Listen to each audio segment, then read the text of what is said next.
اچھا، ایک اور چیز جو میں پوچھنا چاہتا ہوں وہ یہ ہے کہ ہم انڈیا سے اور بنگلہ دیش سے جب بھی مقابلہ کرتے ہیں، ایک تو ہم انرجی پرائسز کی بات کرتے ہیں، وہ آپ بھی بڑا تفصیلاً بتائیں گے بھی،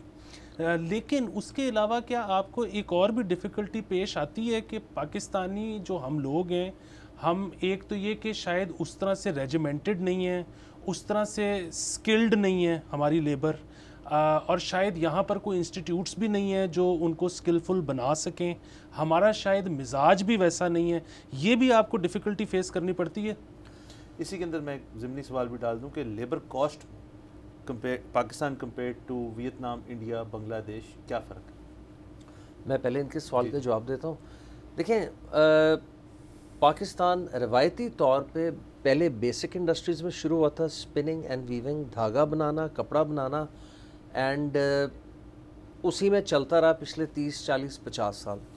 پھر پچھلے 20-25 سال سے تھوڑا ویلیو ایڈیشن، یعنی کہ home textile, bed sheets, garments, jeans, T shirts, ان چیزوں کا ٹرینڈ چلا پچھلے 25-30 سال میں. تو اچھی چیز یہ ہوئی ہے کہ ہم روایتی را مٹیریل پروڈکشن سے نکل کے اب ہم آہستہ آہستہ ویلیو ایڈیشن کی طرف جا رہے ہیں. ہماری روایتی یارن فیبرک ایکسپورٹس ڈکلائن کر رہی ہیں، آلدو بھی ریسنٹلی ریباؤنڈ ٹھیک ٹھاک کیے ہیں، لیکن ہماری جو ویلیو ایڈڈ ایکسپورٹس ہیں فنش پروڈکٹ کی، وہ کافی انہینس ہوئی ہیں اور وہ انکریز کر رہی ہیں اوور دا لاسٹ 4-5 ایئرس، جو کہ میں سمجھ رہا ایک اچھا ہیلدی ٹرینڈ ہے. دوسری بات آپ نے کی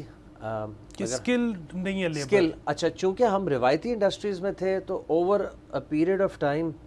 ہم ادھر لوگوں کو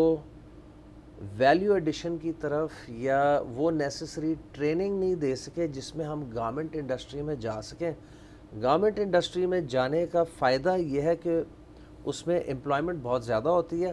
اس میں انرجی کم خرچ ہوتی ہے، کیونکہ آپ نے ایک بندے کے حوالے ایک سٹچنگ مشین کرنی ہے، ایز اپوز ٹو ایک بندے کے حوالے آپ نے ایک 60-70 کلو واٹ موٹر والی مشین کی ہے اور پھر اس سے آپ پروڈکشن لے رہے ہیں. تو ہمارے یہاں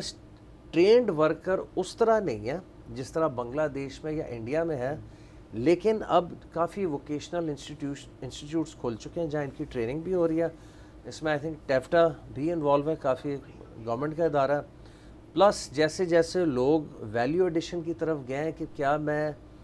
اپنا وقت $1 پر کلو بنانے والی چیز میں لگاؤں یا ایک $9 سے $10 والی جینز یا ٹی شرٹ میں لگاؤں، تو وہ ہمارے لوگوں کا رجحان آہستہ آہستہ ویلیو ایڈیشن کی طرف ہوا. تو یہ بھی ایشو آہستہ آہستہ ریزالو ہو رہا ہے. سبسکرائب کریں اور بیل دبائیں تاکہ کوئی خبر رہ نہ جائے.